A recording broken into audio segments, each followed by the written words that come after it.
സുന്ദരകുട്ടന്മാരെ.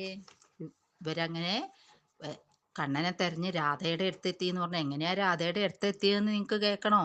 ഇവരിങ്ങനെ പോകുമ്പം ആദ്യം 4 കാലടി കണ്ടു. രണ്ടെണ്ണം കണ്ണൻ്റെയാന്ന് മനസ്സിലായി. 2 കാലടി ആരേതാന്ന് അവർക്ക് മനസ്സിലായില്ലായിരുന്നു. പിന്നെ കുറച്ചങ്ങോട്ട് ചെന്നപ്പോ ഒറ്റ കാലടിയുള്ളൂ.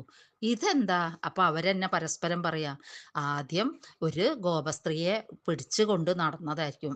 പിന്നെ കുറച്ചെത്തിയപ്പം ഗോപസ്ത്രീക്ക് നടക്കാൻ വയ്യാണ്ടായപ്പം തോളത്തെടുത്ത് കയറ്റിയിട്ടുണ്ടാവും. അതാണ് 2 കാലടി. അപ്പം ഇത് ശരിയാണോ എന്ന് രാധയോട് ചോദിച്ചപ്പം രാധ പറഞ്ഞു, ശരിയാണ്. കുറച്ച് നടന്നപ്പോൾ എനിക്ക് കാല് വേദനിച്ചിടുങ്ങി.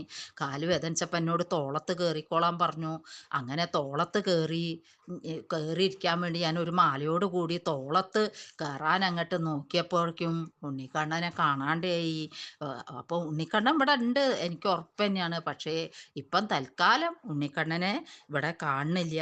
ഇനി എന്നാ ഞാനും ഇപ്പതാ നിങ്ങളെപ്പോലെ തന്നെ കൃഷ്ണനെ തെരഞ്ഞുകൊണ്ട് ഉണ്ണിക്കണ്ണനെ തെരഞ്ഞുകൊണ്ട് നടക്കുകയാണ്.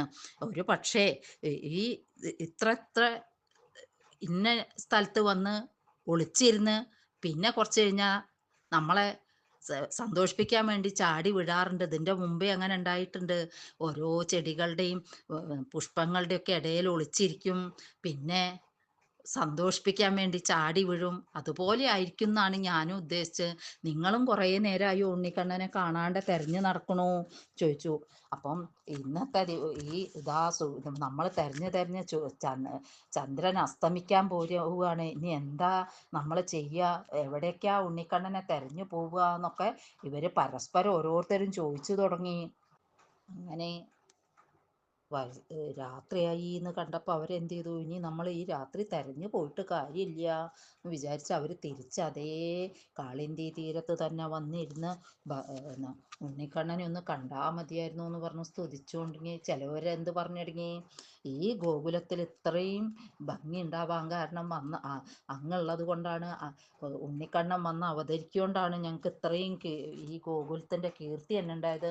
അത് മാത്രമല്ല ഞങ്ങളെപ്പോലുള്ള ഗോപസ്ത്രീകൾക്കും നല്ലൊരു പേരും പ്രശസ്തി ഉണ്ടായത് ഉണ്ണിക്കണ്ണൻ വന്ന് അവതരിച്ചുകൊണ്ടാണ്.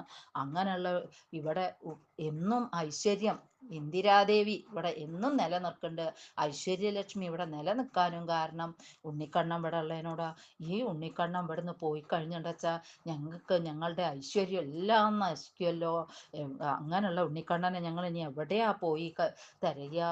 ഓരോ ഗോപസ്ത്രീകളും ഓരോ വിധത്തിൽ തങ്ങളുടെ വിഷമം എങ്ങനെയാ ഉണ്ണിക്കണ്ണനെ അറിയിക്കേണ്ടത് എന്ന് പറയാൻ പറ്റാത്ത വിധത്തിൽ ഓരോന്നും ഞങ്ങൾക്ക് ഇന്ന് ഞങ്ങളിങ്ങനെ ജീവിച്ചിരിക്കുന്നുണ്ടെങ്കിൽ അതിനുള്ള കാരണം തന്നെ എൻ്റെ ഉണ്ണിക്കണ്ണനാണ്.